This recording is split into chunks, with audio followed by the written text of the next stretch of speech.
All right, welcome back, Chelsea fans, to another episode of the London is Blue podcast. I, of course, am Nick. No Dan, no Brandon. Of course, still enjoying some paternity leave here. But I am joined by a good friend of the pod, Matt Law, for a special international break mailbag. In this episode, of course, we're going to go through a lot of, football stuff and some not football stuff, which is kind of what makes these mailbags fun, Matt. How are you doing this morning? I'm good. I love the non-football stuff, to be honest with you. I know I'm here for the football stuff, but I do enjoy the non-football stuff. We enjoy the non-football stuff too. And look, this has been kind of a drab international break, so we thought we'd throw some fun stuff in there just to Give me make some everyone feel curveballs. something. Yeah, give Well, me we the got some. curveballs. Good. All right. Well, look, you guys know the drill for shout outs here. Of course, thank you to the amazing community that still supports us every single week, every single episode. You can continue to do that. 5-star reviews, Apple Podcasts, Spotify helps people find the show. Of course, subscribe to YouTube because that really does help the work that Jake and Brandon have done over the last year to build that up. Join the conversation in Discord, and of course, sign up for Sam's excellent London is Blue Dispatch newsletter, which typically comes out on Wednesdays. You'll also note that we are back in action this weekend, so we will have a Burnley preview on Friday. We will also have a Blue Royalty Ajax review. Should they advance in the Champions League, then there's going to be a whole lot of fun stuff in April for Blue Royalty there as well. But look, Matt, we're going to start you off with a fun one because I think a lot of people are curious as to your profession and how everything comes across and how you get to be in the position that you're in. And so maybe just do a little bit of story time with us. Let's go. The first mailbag question is from a good friend of the pod, Caleb Messer, who said, Matt, are sports journalists in the UK intentionally assigned to clubs they don't support? If so, does it become difficult to remain completely objective as you spend more time covering a club? I.e., is there at least a little bit of Chelsea growing inside of you as a fan? Take that away, please. So, look, it's a really good question, actually. I love this question because things have changed in England over the past 2 to 3 years. Before, you'll be aware of The Athletic. So before The Athletic came along, we had quite a traditional media in England with pretty much newspapers being the mainstream media for football. And it was always kind of accepted that you didn't really cover the club you support, to give that sort of impartiality, to give that sort of distance. And that was just it was just the way of things. It just seemed to be the general way of things.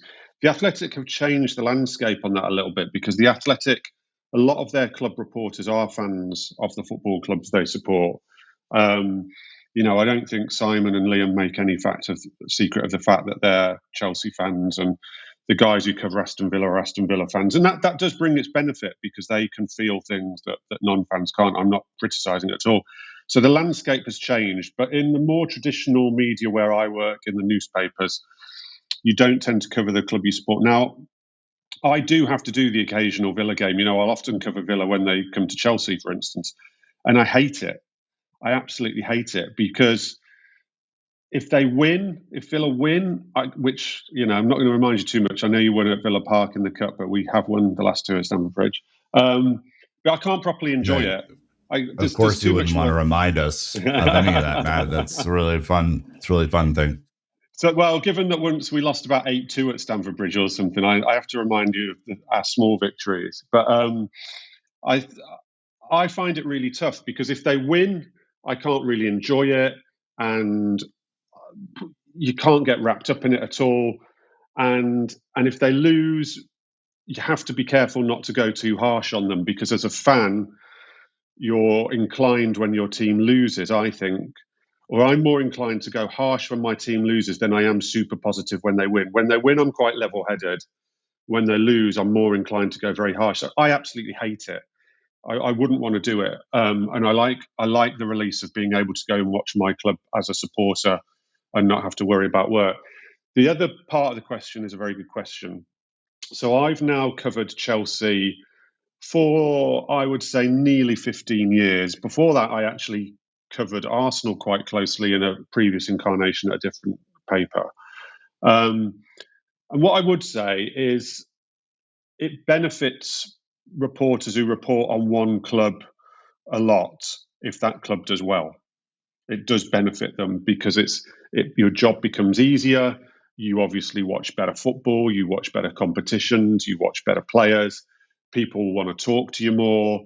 It's just easier writing nice things than it is nasty things, to put it in very simple language. So I definitely don't have any fan in me, and I definitely would say I'm still very much impartial.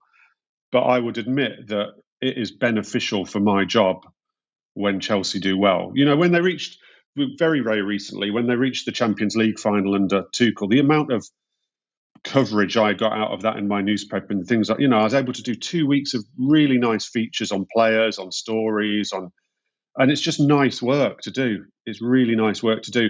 And, I'll be honest, the last 12 months or so after the takeover, which has obviously been a rocky period, both results wise and off the pitch, hasn't been a lot of fun. Work hasn't been an awful lot of fun. Going to the football is still good, although obviously the standard of football hasn't been as good as I've been used to watching at Chelsea sometimes. But the actual day to day is just not as enjoyable when you've got all kinds of nonsense going on and off the pitch. It keeps me in stories. Don't get me wrong. In terms of my employment, it's not bad. But I think anyone would tell you that it's beneficial for the club you cover to do well. I guess like a spin-off question from that, and this is more for me personally, is like there's a lot of different ways to write about a club, right? You can write a player feature, you can write about the specific results, you can dive deep into the business, you can talk about the surrounding community. There's like, it's a pretty fertile territory covering a football club. There's so many layers to the onion. What is your favorite type of story to write, independent of results? Yeah, see, I really like the sort of insight stuff. So one I did this season, I did one quite early on Cole Palmer, where I managed to talk to a lot of people around Cole, and I got some really nice insight. Things like he'd been trying to learn how to speak Spanish, which just looking at Cole Palmer and speaking to him on a very basic level, I'd have never guessed in a million years he might be trying to learn Spanish. I love when you can get behind the scenes properly and get some proper insight, and I like doing that around the players most, because football, this sounds like a bit of a cliche, but for me, football is always comes down to the players at the end of the day. There's, like you said, there's loads of layers of the onion you can peel away, and there's lots of interest in different things. But I'll always find the players the most interesting, particularly, trying to sort of look into their characters and how it marries against their talent and how their stories and things like that. I love all the insight behind them. And funnily enough, I think I got accused on Twitter this week of only writing negatively on Chelsea this season. And I did post up a little list of articles I've done this season that I would say are positive. And there were Palmer, Jackson, Petrovic. There was a couple of others. I can't remember off the top of my head. I think Mudryk might have been one, actually, where I'd sort of done a bit of this sort of go behind the scenes on them. Caicedo, actually, as well. And I kind of made the point that this is what I felt was positive coverage, but it probably doesn't come across so positively, because it's not like rah, isn't everything great, but it's quite a positive look at a guy and their character and their talent and everything. That's what I do really enjoy. Well, let's dive into a little bit of the football stuff, because I think that connects quite nicely to what we were just talking about. Like I mentioned earlier, this was one of the least interesting international breaks to me personally. I think there was some, very important football, as we'll talk about here in a second, and some very not important football played during this window. And that's coming from the CONCACAF Nations League champions, U.S. men's national team. I put that in the former category.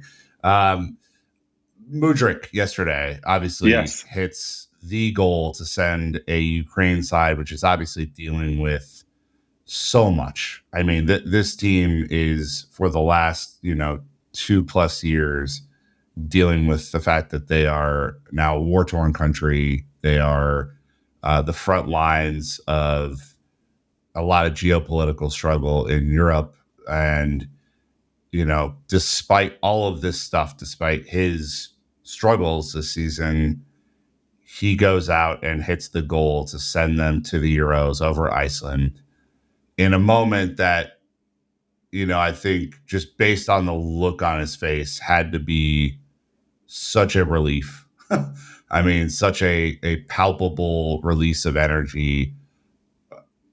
Talk about this goal. Talk about what it means for him, and where this might take him and them for this summer's Euros. Well, look, you and I, very fortunately for us, will probably never fully understand what that goal means to Mykhailo Mudryk, because we can guess from the outside, but what he's kind of living through and what is going on in his country, fortunately, you and I have never had to go through, and hopefully never will. And therefore, it will be impossible for us to understand exactly what that means. But I would guess it means the absolute world. I mean, it is massive. I was listening to a podcast this morning with a very good Ukrainian football journalist on it, who was trying to describe just why them qualifying is so important and what it means. And obviously they got close to qualifying for the World Cup, and Wales beat them in a playoff, and there was the sort of heartache of that. So there's the story coming off the back of that as well. And it will be enormous, enormous, enormous. And I'm really pleased for it. I've had this soft spot for Mudryk ever since he's come over, because I thought things were so difficult for him, and it's so easy to forget just what that lad has been through, and trying to come to a new country with everything going on in the background. And I've written about this, and this isn't meant to be overly critical, but I thought Chelsea were naive to start with how they handled it, because I think they put a lot of pressure on his shoulders with the way they handled it when he first came over as well, and the fanfare around it.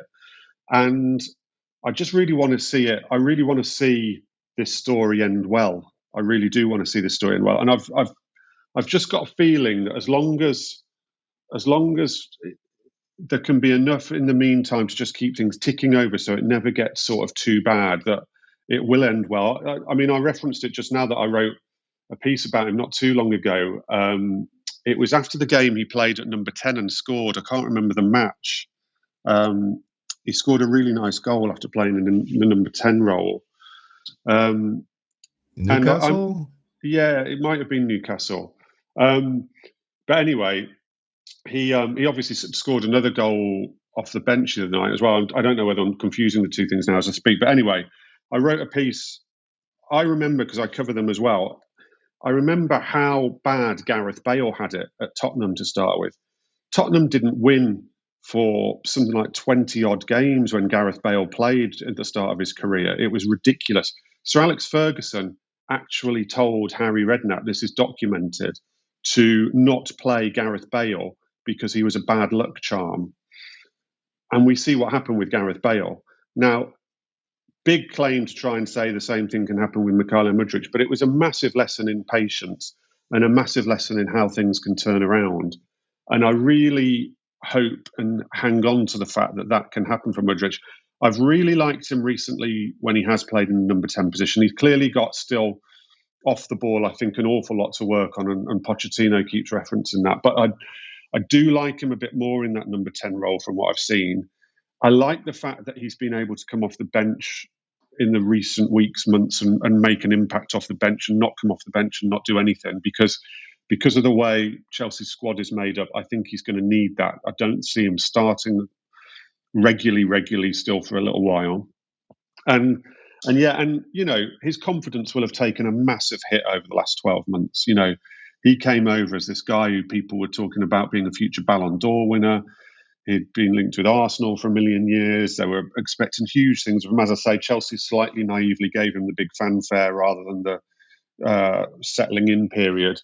And it will have been really tough, and his confidence must have been shattered. So again, that goal and becoming, I can only imagine, an absolute national hero will be enormous for him, absolutely enormous. And I did an interview earlier in the season around a Shakhtar game when I spoke to Sudakov, who is one of the other star players in the Ukraine team, and I brought up Mudryk, And he was just absolutely glowing about him and adamant that Mudryk is going to be a huge Premier League player. I mean, he couldn't quite understand why it hadn't worked for him yet. And everybody who's worked with him, all the managers, De Zerbi, other people you listen to, everyone who's worked with him just thinks he's this incredible talent. It's just a case of it coming out. But he will go back to Chelsea. It's great for Chelsea because I know some people always I think it's easy to fall into the trap as a fan of not wanting your players to go on international duty because they might get injured and stuff like that. But, that will have been immense for Mykhailo Mudryk. He's going to come back on absolute cloud nine. So hopefully it will only benefit Chelsea as well. I guess, are Ukraine, now that they've officially qualified for the Euros, are they the darling in this? We talk about March Madness over here in the States, and there's always an underdog team. This year it's NC State that makes it really far in the tournament. Is there any chance Ukraine's going to be that for the neutral observer? Yeah, I think massively. I think everyone, apart from their direct rivals, will get behind them, and that will be the sort of fairy tale story as if they could get through the group stages, or if they could chalk up a big win against a big nation or something. Everyone will be looking for that fairy tale for absolute sure. Yeah. Well, congratulations to Mykhailo Mudryk, Slava Ukraini, and look, hopefully everything is it's getting better on that front as we move forward. But we're going to take a quick ad break, dive into some more football stuff, and then get to the fun stuff at the end of the show. So thank you to the sponsors, and we'll be right back. All right, Matt, in a complete 180, unfortunately, the Ecuadorian team had a little fun in New York whilst they were out and about, and the likes of Caicedo and Kendry Pacheco were seen at a club. Obviously, Kendry Pacheco is not of legal drinking age in the United States, and they were kind of busted on camera for celebrating while on break.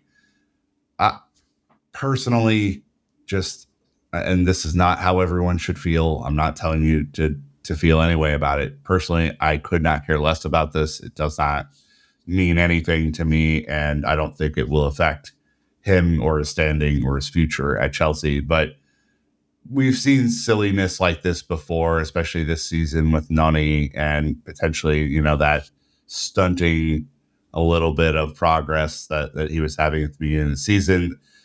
Do you think that any sort of bias will be held against Kendry when he eventually does join the senior squad? No. There's two separate things here, because I think we need to separate them on Kendry and Caicedo. So Caicedo was part of a group that went to a nightclub after the Italy game. The night after the Italy game, they went to a nightclub. They were seeing friends. It was a normal nightclub. There was no sort of shenanigans, shall we say, going on, or certainly none that we know. And he's of age in the States. He is of age. The only thing I don't understand is why these players get themselves into situations where they're being filmed by people. That would be my only complaint on that. He's perfectly within his rights to go out. He didn't do anything wrong. He didn't break any rules. He's done absolutely nothing wrong. As ever, though, if you get filmed and it gets put on social media, it causes a bit of a stir. Case closed on Moyes has done nothing wrong. Kendry has done nothing wrong in a sense. His only mistake is to be naive.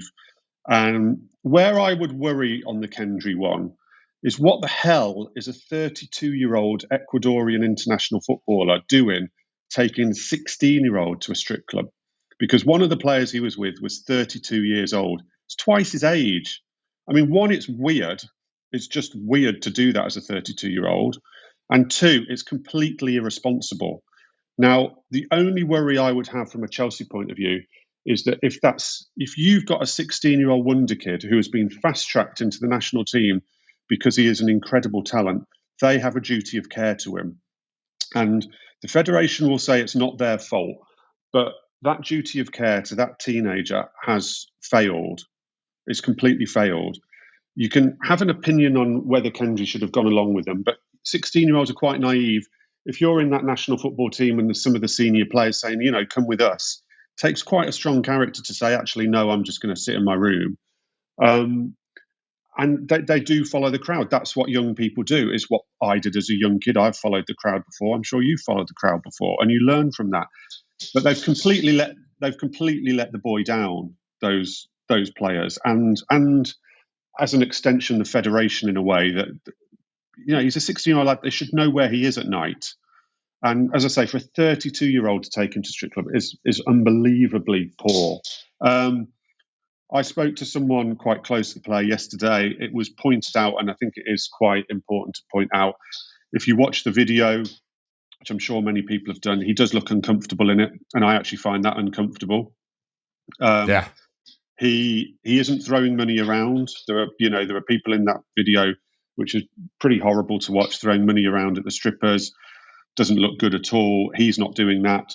There's no film of him with any sort of alcohol in his hand. There's absolutely no suggestion whatsoever he had any alcohol. So, like I say, I mean, the source close to him gave me a quote just saying his only mistake was to follow these older guys who should have known better. And as I say, I agree with you. I don't worry about it from, Kendry Pacheco might go off the rails, or, there's a problem with Kendry Pacheco. No. But I would want to know that when he's away with the Ecuadorian team, he's being cared for properly. He is 16. He needs to be cared for properly, and they didn't care for him properly. Yeah. So do better, I think is the end on that one. That was from Blue London 1905. So thank you for that question. The next one's a little more pointed. It's about the medical department, Matt. Millhouse, good friend of the pod, asks, Dear Matt, we got a lot of Dear Matts in this one, a lot of letter writing. It's very polite. I like it. Yeah, it is. And it's very nice. What the fuck is going on with the medical department? Not so polite. No, that one, it tilted at the end there. Yeah. But followed up with, of course, if you've used LinkedIn recently, Chelsea Football Club have posted a job for the head of performance medicine, which, some job description bits and details are this key role of the club that requires a collaborative and committed professional medical practitioner. It could be a great teammate.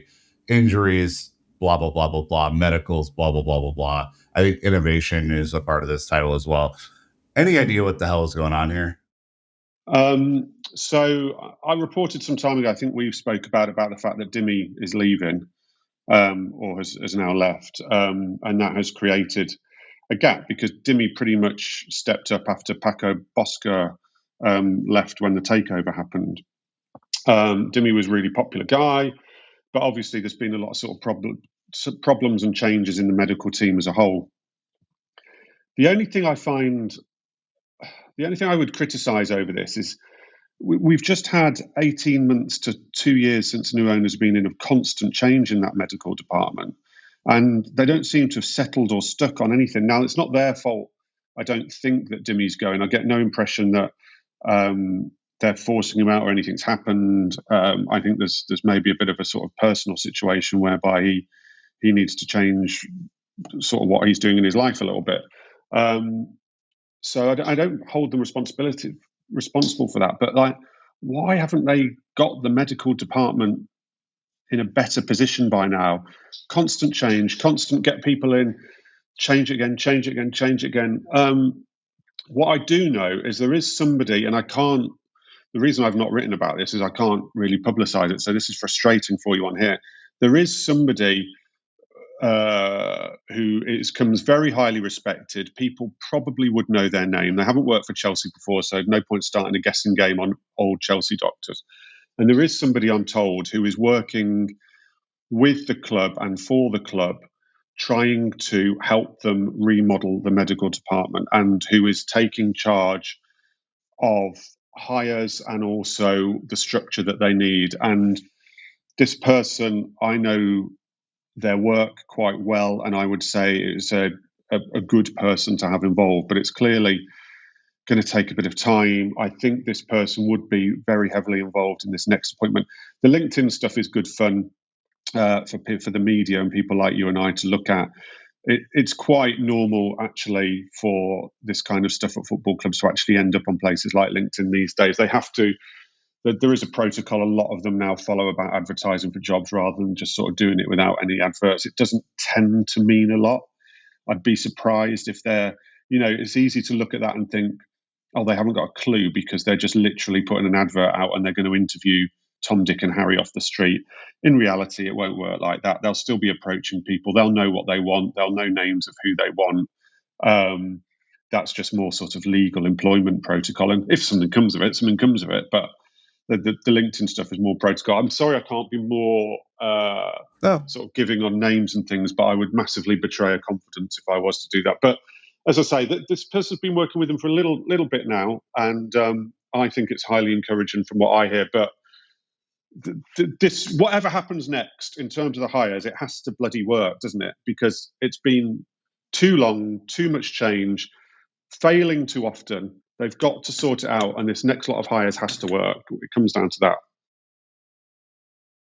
Tying into that, obviously, are the injuries. And I know we talked before the pod that you haven't been as close to this due to the international break and covering international football. But the release just came out this morning that after further consultation, Romeo Lavia has been deemed out for the year. He had a setback in the 45 minutes or so that he played against Crystal Palace in December, and that was him done for the year. 45 minutes or whatever it was. I don't even know if it was full 45.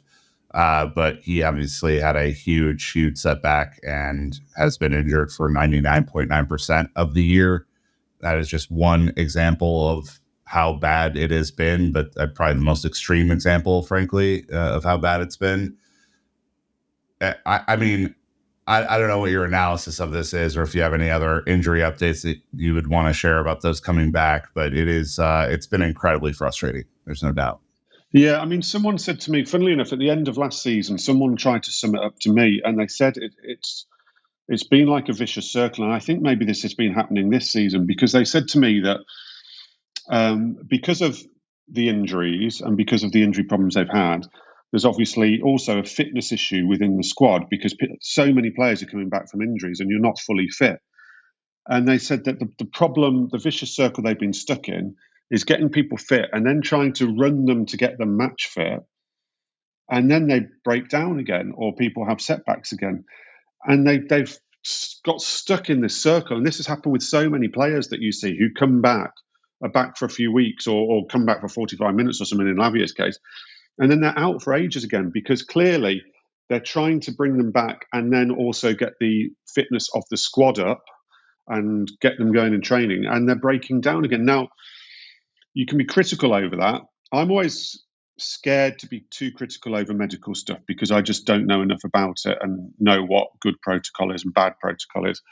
But the sort of flip side of being critical of that is if they don't try and get them up to speed, you're going to just have, okay, you might have more players available, but you have a very unfit squad, and that will manifest itself in also in games and results and things. So getting players back and then getting them fit has caused this vicious circle, and it just keeps going round and round and round and round, and they don't seem to be able to break it properly. I feel really sorry for Lavia. I mean, it was a massive move for him. It'll have been a huge moment for him, and it's been a catastrophic first year for him. That'll be pretty tough. Let's just hope he now gets in a good place for pre-season and has a really good start to pre-season for them. And it's been a problem. I think it's interesting. It's happened almost on an international break because I think Pochettino made it clear that the original plan of signing Lavia was because they recognised that when Caicedo and Fernandes both go on international duty, they have these huge journeys. And he's talked about you can get away with it with one player, but having the two players in, effectively the same position playing next to each other, having often come back really late. They often get back on like the Friday for games from their sort of nations when they're playing far off. And it causes an issue. So Lavia was meant to be the guy who, not just for this, but one of the key reasons of signing him was this rotation, and particularly coming back from international weeks where pretty much Pochettino made it clear either Fernandes or Caicedo wouldn't play on the week straight after. So for the Burnley game, one of them wouldn't play and Lavia would play. That was the idea of signing him. And there was strategy behind that. They recognised that they'd signed two players from South American countries who are always going to come back late off huge journeys with their teams. They never get rested with South American teams. They just don't do that. They do what they like with the players. And so the strategy was to get in someone like Lavia to help that, which is sound strategy, and that's caused a real issue. Any chance Reese is back for Burnley, or is he still a little ways out? I think he's the main one. Yeah, I wouldn't have thought for Burnley.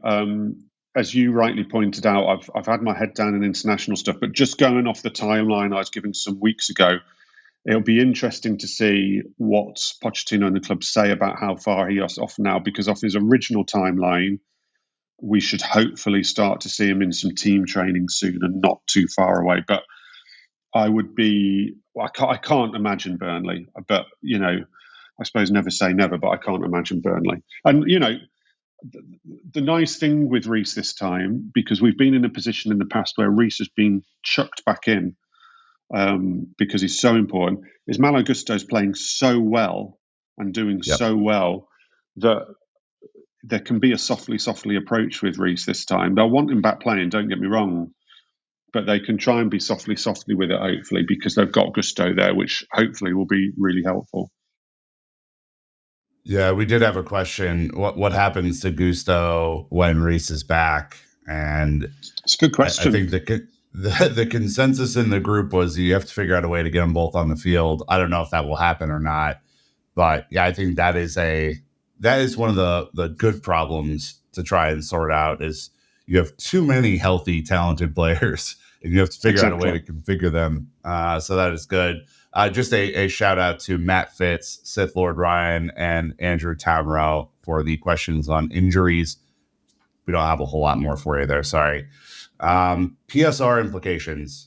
This is the last one before we go to break. A little bit of a stir over the last couple of weeks. There's a football finance expert, Stefan Borson, who has basically done the rounds on the media, claiming to know balance sheets and all this stuff. Thinks that Chelsea is in major trouble because apparently Mason Mount's sale was counted for last year's transactions, not this year's transactions. Now, in reading his articles and in reading and listening to the interview, personally, I'm not 100% sure that he has the knowledge that he's claiming to have, but let's just pretend he does for the sake of arguments here, Matt. A bunch of questions from EOC, from Row One, from folks like this who are saying a lot of rumblings that we won't be able to meet the mark for PSR, which is something like 105 million pounds over 3 years. Yeah. So you're getting a lot of questions like, with all of these people in charge of football, with all these experts that are at the club, how is it possible that they could be in this position? I just wanted to get your take on the synopsis of the articles and kind of these questions, which is like, let's pretend it's all true and let's pretend Chelsea are going to miss it by a massive mark. How in the hell could that happen? I don't think it's fair for us to pretend they are going to miss it on a massive mark. So can I kind of reshape how I answer the question a little bit? Yes.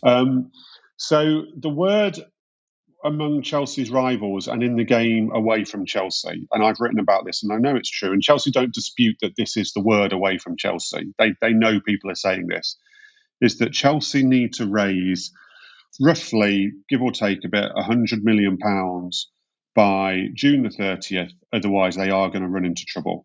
Chelsea dispute this. Chelsea know that people are saying this, and they know that this is the word within the game, but they dispute it. They say that is not the case. They don't dispute that they do or will look to make some money before June the 30th to help out the PSR. They are adamant that they are still within the PSR rules. However, they have given zero detail or context on that when asked. You can't get any details or figures or anything off them. So it's kind of whose word do you take for it? I mean, look, loads of clubs are right up against it. So lots and lots of clubs have pushed this to the absolute limit. And there are going to be other clubs, Newcastle are going to have to raise a bit of money if they want to spend any money. Villa are going to have to raise some money if they miss out on the Champions League places. Wolves are still close to it. They just avoided it last year. There's a lot of clubs. Arsenal have been close to it in recent years as well. There's a lot of clubs at this. What I would say with Chelsea is I do think there is a danger that they will pay the price for betting the bank last January. So the January that Mudryk and Fernandes arrived, they bet the bank that January that they could still qualify for the Champions League. Now, they didn't not only not qualify for the Champions League last season, they're not going to qualify for the Champions League this season. So they've bet the bank and missed it twice. And I think that puts their backs up against the wall. I'm not saying they're going to fail it. I'm not saying it's definite and that things, because I just can't, nobody can know. We don't get to see the figures properly, and Chelsea don't give the figures properly. All you can do is make your own calculations and your own summations off the money that they've spent. That, quite frankly, they must be close to it. They must be close to the limit, if not over the limit. I suspect that there is some truth in needing to raise an awful lot of money by June the 30th, but they are guaranteed nearly 30 million from Lewis Hall before June the 30th. Matson's release clause is about 35 million. They should be able to sell him before June the 30th. So, 60 million of that, I would say, is quite easily sorted before June the 30th. It's after that it gets a little bit more difficult. And obviously, in a Euros year, there's a concern there, because trying to do all this while players are going away for the Euros and with international squads, the Euros starts on about June the 13th or 14th or something. I mean, I go with England on June the 10th. England go away to Germany on June the 10th. I know that because I go with them on June the 10th. So pretty much Conor Gallagher from June the 10th, nothing's going to happen with him. So if they need to sell Conor Gallagher to meet PSR, they'll have to actually sell him before June the 10th. So that's where it becomes more difficult. But there's going to be loads of conjecture on this. There's going to be a lot of speculation on it. It's annoying for fans. Some clubs, Wolves did this, some clubs before their club accounts did actually get journalists in and brief them on the figures. Wolves briefed their journalists on how they'd actually not breached PSR when they released their accounts.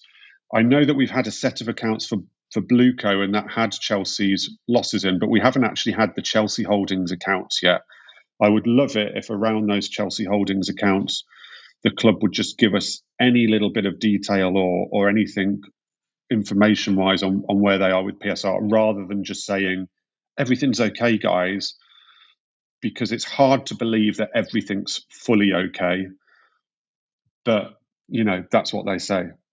It's kind of hard to be any more specific than that, to be honest with you. In terms of money coming in, Grizz, back with the important question of next year's front of shirt sponsorship. Any news on that from your sources? So they're definitely still in talks. Riyadh Air seems to be the front runner at the moment. Obviously, Todd Bowley made a trip to Saudi not so long ago, predominantly about player sales, I think probably going back to PSR. But I suspect it was also linked to their talks with Riyadh Air, which started last year. That would obviously, a front of shirt sponsor again will help on future PSR calculations.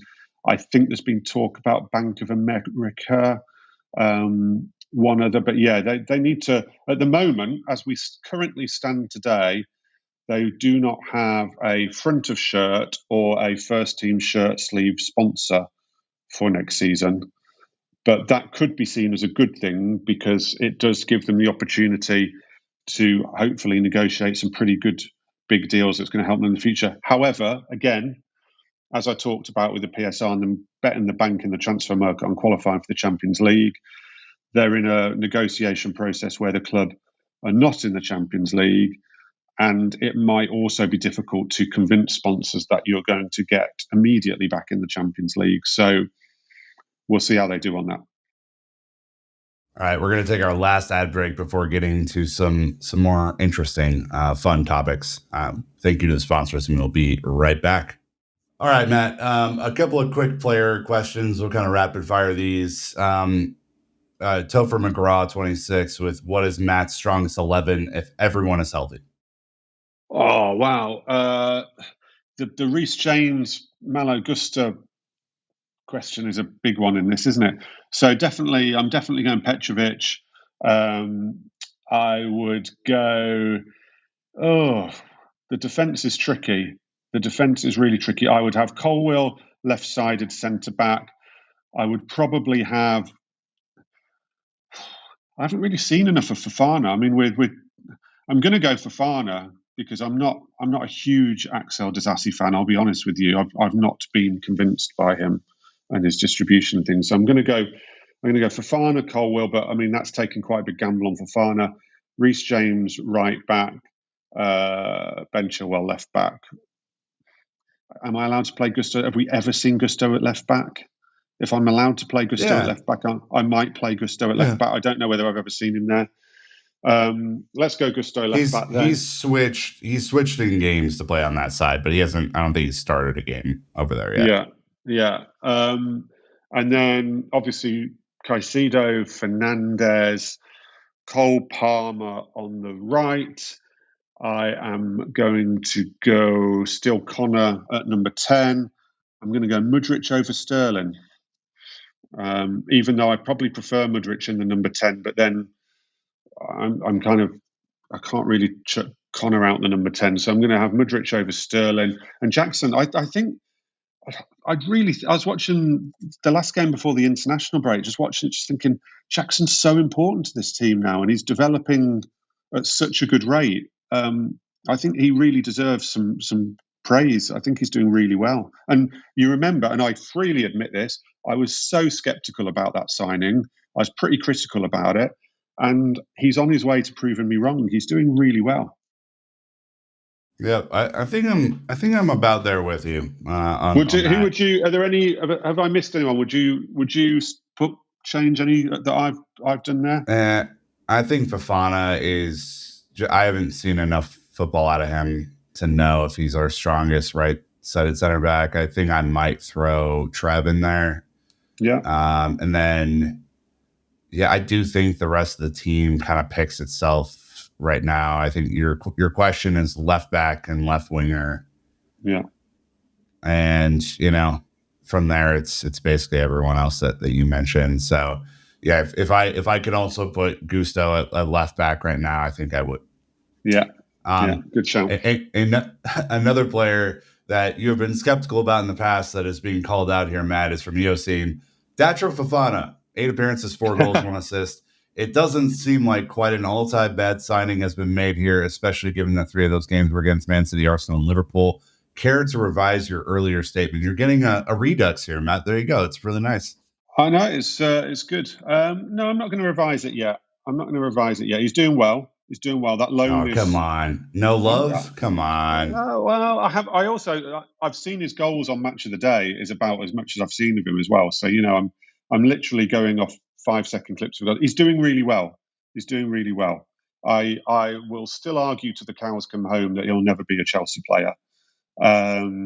But he might earn them some profit, in which case, not bad business. So, look, if he proves me wrong, delighted. And at the moment, he's doing really well. I'm really willing to give all the flowers to Nicholas Jackson at the moment, but I need to see a bit more Datro Fofana yet. Tucky Tiger coming back in a little bit connected to the previous segment, but throwing it around players as well. Are there any planned changes to the recruitment strategy? Is it time for experienced players now at Chelsea? Anything that you have heard or seen that could impact the summer market? So, in my opinion, pretty much straight sailing now. In my opinion, I would love to see them just slightly tweak that strategy now that they've overhauled it so much and brought the average age so low. I think it would allow for them to slightly tweak it and bring in a bit more experience. That's my opinion, though. I think the club are going to stick to their strategy at the moment. I also think the club would argue that as time goes on, some of the signings that they made that maybe have been part of criticism in the past are starting to sort of show signs. I mean, I think they would probably argue that Jackson is already worth close to double what they signed him for. I think, if you've got a 50, he's nearly at 15 goals now. If you've got that, these days you're looking at a £60 million striker probably. So he's probably already doubled in value. Gusto's probably not far off doubled in value. Cole Palmer's definitely doubled in value. I am picking out the successes, Petrovic as well, and there are counter arguments there. But I think they will feel that there are signs that their strategy can pay off. I would like to see more experience personally. I'd love to see they're going to lose Thiago Silva. I'm not saying sign another 40-year-old or something, but I would like to see if they sign a centre half to sign an experienced centre half, for instance. I'd like to see them sign maybe a bit of experience in the midfield positions, but I don't get the sense that's going to happen, if I'm honest with you. All right, on to some not so fun stuff, the fan stuff. There have been kind of now dueling statements, letters, missives between the Chelsea Supporters Trust and now the Chelsea Fan Advisory Board about the role of fan involvement at the club, about the role of communication from the board to, I think, the everyday fan and how that communication gets filtered through. I think there are tons of legitimate concerns flowing from the Supporters Trust up. The Fan Advisory Board put out a note yesterday that said, bluntly, we don't recognize the suggestion that fans are not being involved in the future of the club. This goes directly against our experience, so we wanted to set the record straight. Every Chelsea fan, including the ownership group, is frustrated at the setbacks and when results don't go our way. But the team and the club more broadly needs its supporters. The only people who benefit Chelsea fans turning on Chelsea fans are fans of other clubs. If we're pointing in the same direction, every little thing's going to be all right. So they're quoting Bob Marley there. This did not go over well on the internet. I'll say that. And Techie Tiger said, why is the FAB beefing with the CST? You really have to be in your acronym game to understand that sense. But Matt, like I think we talked about this last week in our own mailbag, but I think this largely comes down to the distribution of communication and decision-making consultation. Like those are the two things that I have heard most fervently and that I agree with the most. What is your take on this situation? I still believe it's been caused by a vacuum of clear communication from the actual club. And that's what has basically caused this. One big group of fans are annoyed that that's disappeared. Another big group of fans say, well, there is communication, it's just not, but we just hear it. The FAB statement sort of said that, we have had communication on ticketing, but sorry, folks, we're not allowed to tell you anything about it. Well, great. That's great communication, isn't it? Cheers for that, guys. I'm not having a go at the FAB here, by the way, but I just felt that part of the statement said everything. It was like, well, there is communication. They tell us about it, but we're not allowed to tell any of you about it. Well, what good's that to anybody? You know what I mean? I'm not having a go at them, though, because it probably was fair of them to make clear that they feel that their communication with the board is better than it's ever been. I think they think that the official channels, unfortunately, doesn't benefit people outside the FAB too much, but they feel that within their official channels there is better communication.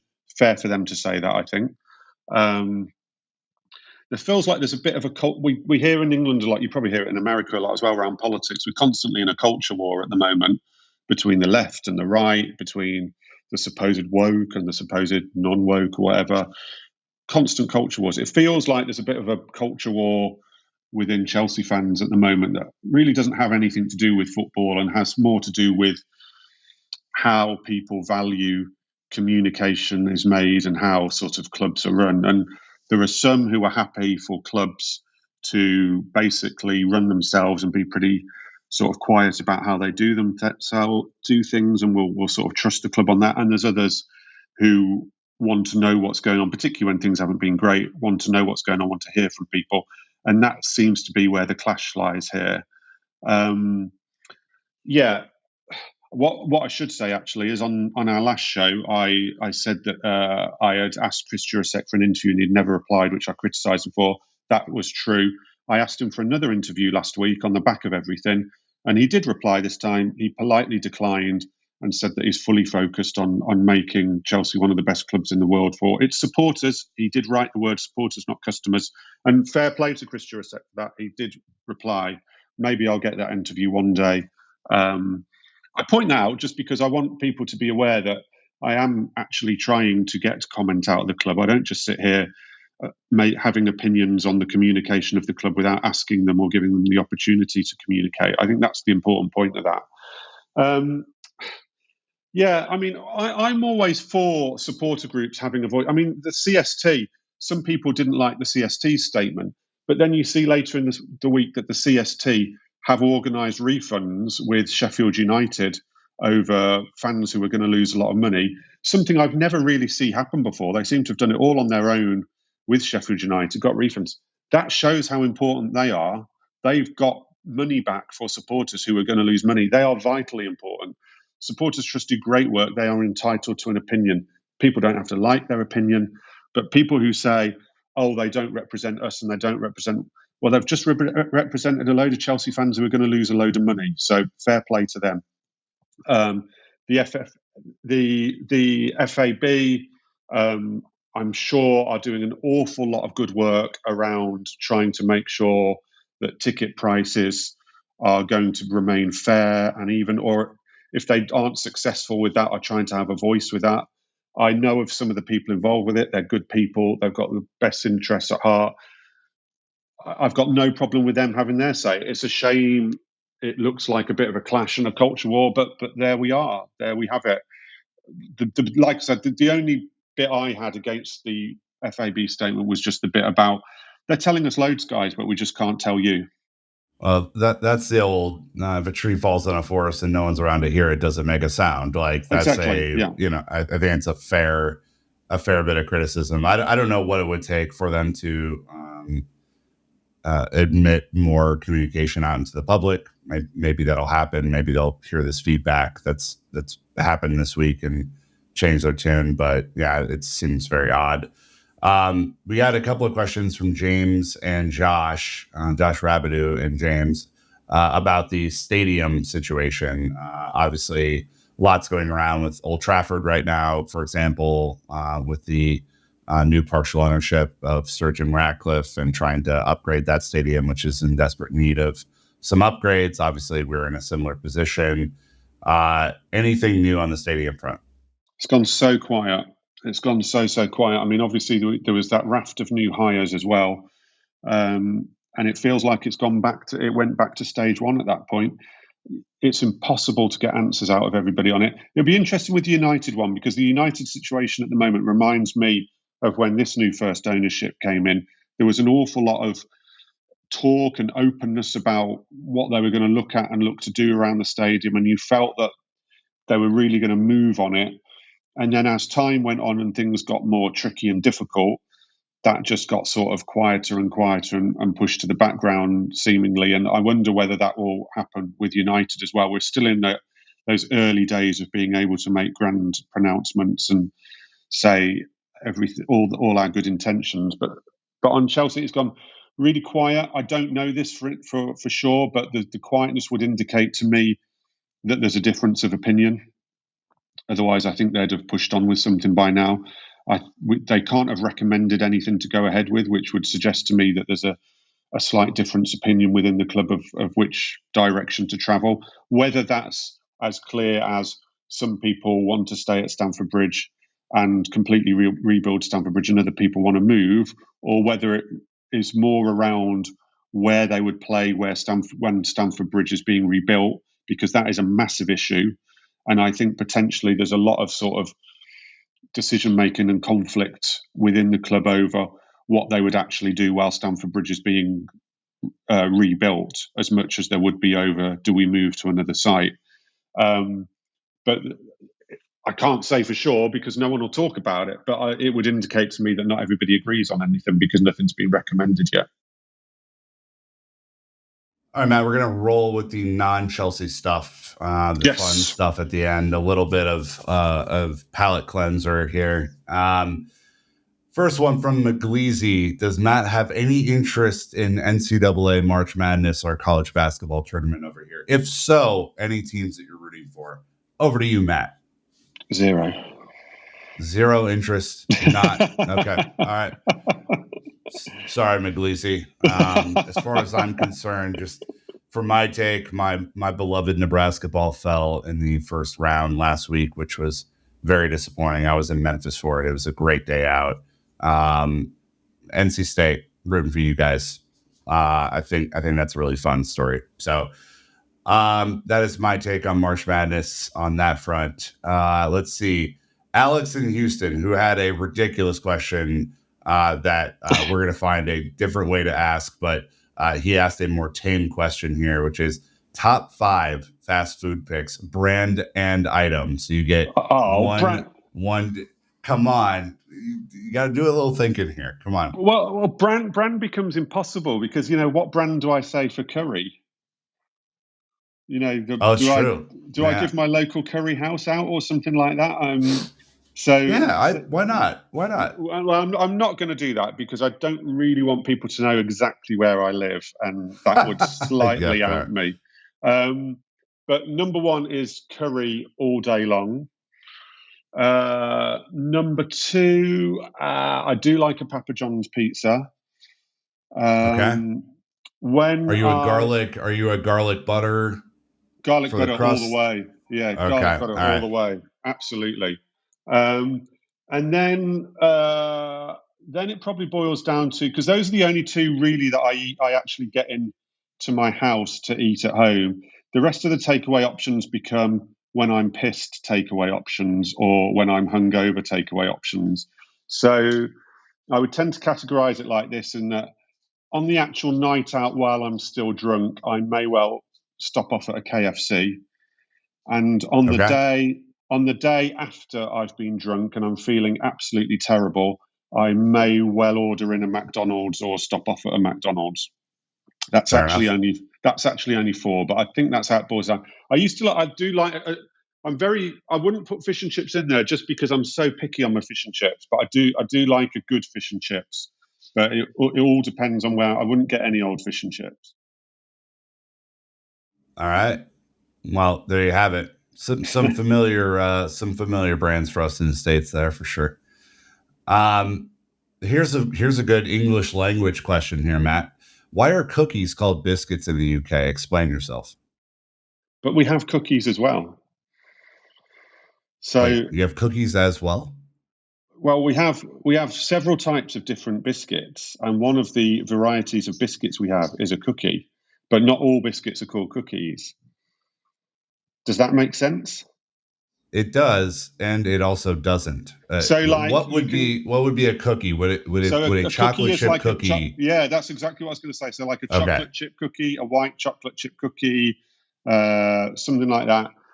Very sort of sugary and like sort of doughy in the middle, nice. But then you can get like a different biscuit to dip in your cup of tea or something like that, and they're not cookies; they're just different types of biscuits. So yeah, rich tea biscuit, for instance. Are you aware of a rich tea biscuit? Like a shortbread sort of biscuity thing, like a little. Yeah, it's not really shortbread, but yeah, you're on the right tracks. I think you're on the right track. But you a must little know more this. Dense. Yeah, yeah, exactly. A little more dense. Yeah. But yeah, to us, a cookie is just a type of biscuit. Not as sweet as your chocolate. It's more. Yeah. Okay. Cookies are pretty sweet. And big. Cookies over here are big, generally. All right, we're gonna go. Hopefully, Pooh, that answers your question there. Stutz with the Conte enforcer as the parens there. I love that. How far do you think England can go in the Euros? If everybody's fit, I think we're going to win it. Whoa! Look at the confidence out of you. How about that? Yeah, but it only takes a John Stones injury, a Harry Kane injury, a Jude Bellingham injury to put us in real trouble. But if our big players are fit, I think we should win it. We get from Satchit, who asks, "Hey Matt, your top 3 and bottom 3 teams for the season based on current standings. So, who are your top 3? Who are your bottom 3?" I've got a fancy that Arsenal are going to win the league. I mean, this could change massively after Sunday. I know you're not going to like Yeah. that, but after Sunday, I may have to completely revise that opinion, or I may look like a genius. But I think injuries will catch up with Liverpool. I think I've got to say this may not be popular on this pod either, but I think Klopp is doing an incredible job with that injury problem at the moment, just keeping them in there. But I think it has to catch up with them at some stage. So I'm going to go Arsenal, Man City, Liverpool in that order. Bottom 3. Now we're in a PSR situation here, aren't we? Obviously Burnley are gone in my view. Sheffield United are gone, so it's just that last place, and it's going to slightly be implicated by PSR. I would absolutely love Luton to stay up.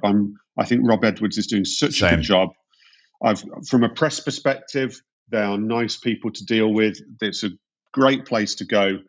So, but I've also, in my local newspaper days, I used to cover Nottingham Forest a little bit. So I've always had a tiny little sort of softish spot for Nottingham Forest. So let's go Everton. Let's get Everton down.